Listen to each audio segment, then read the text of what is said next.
সরকারকে আমরা সাধুবাদ জানাই, ইতিমধ্যে পদ্মা ব্যারেজের ঘোষণা দিয়েছেন, কিন্তু এটা যেন শুধু লোক দেখানো ঘোষণা না হয়, এই ঘোষণা যেন বাস্তবে রূপ নেয়। তার পাশাপাশি আমরা আরো দৃঢ়ভাবে বলবো, তিস্তা সহ ওই 3টা নদীর পাড়ের মানুষের 2.5 কোটি মানুষের দুঃখ দুর্দশা দূর করার জন্য তিস্তা মহাপরিকল্পনা অবশ্যই বাস্তবায়ন করতে হবে। আমি কালকেও বলেছি, বিএনপির নেতা, বর্তমান একজন মন্ত্রী, ওই অঞ্চলে বাড়ি, তিনি নির্বাচনের আগে তারেক রহমান সাহেব সহ সবাইকে নিয়ে তিনি তিস্তা পারে বিশাল আয়োজনে মিটিং এবং মিছিল করেছেন। সারা বাংলাদেশ থেকে দলে দলে সাংবাদিক বন্ধুরা সেখানে গিয়েছেন অথবা তাদেরকে নিয়ে যাওয়া হয়েছে। নির্বাচনী আমেজ তৈরি করার জন্য যদি এটা হয়ে থাকে, তাহলে মনে রাখবেন যে স্লোগান দিয়েছিলেন জাগো বাহে, বাহরাজ কিন্তু এখন জেগে আছে, এখন দুইটি চোখ দিয়ে তাকিয়ে আছে। সেদিন যে বক্তব্য দিয়েছিলেন তা বাস্তবায়ন করেন কিনা।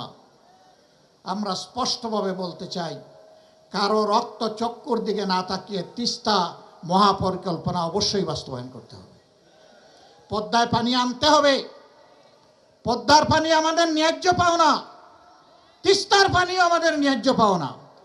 সারা বাংলাদেশের যে 154টা অভিন্ন নদী আছে, সবগুলোই আজকে মৃতপ্রায় হয়ে গিয়েছে।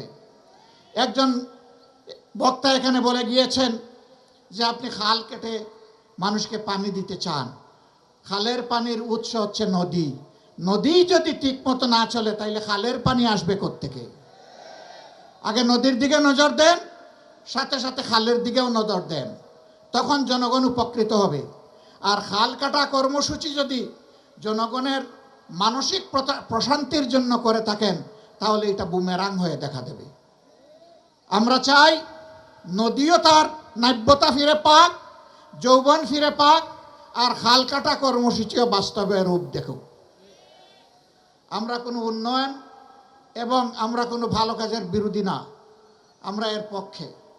সম্মানিত বন্ধুগণ, সরকার ইতিমধ্যে যে অপকর্মগুলো করেছে, জাতির সাথে যে ধোঁকা দিয়েছে, যেই 16টা অধ্যাদেশ বাস্তবায়ন না হলে বাংলাদেশে সুশাসন নিশ্চিত করা অসম্ভব, সেইগুলা তারা ফেলে দিয়েছে।